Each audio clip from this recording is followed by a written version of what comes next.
Sir వాళ్ళు ఎవరైనా స్వచ్ఛందంగా ఎవరైనా చెప్తారు అంటే మేము ఈ కారణంతో ఇప్పుడు ఇంటర్వ్యూషన్ డ్రాఫ్ట్ చేసుకోవాలి. ఆపరేషన్ రీజన్స్ ఇప్పుడు అవసరం లేదు. ఇంటర్వ్యూషన్ డ్రాఫ్ట్ చేసిన తర్వాత మీరు మళ్ళీ ప్రొడ్యూస్ చేసి మాట్లాడవాలి. Excuse me sir some questions ఇప్పుడు మధ్య ఒకసారి చూస్తున్న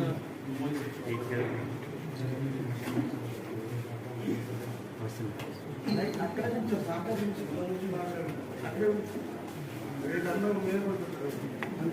మీకు అంటే స్వచ్ఛందంగా ఏ విధంగా వెళ్ళిపోవాలనిపించింది, అదేవిధంగా ఇప్పుడు మీకు ఈ సమయంలో మీకు ఎవరైనా చెప్పి ఇలాంటి పరిస్థితి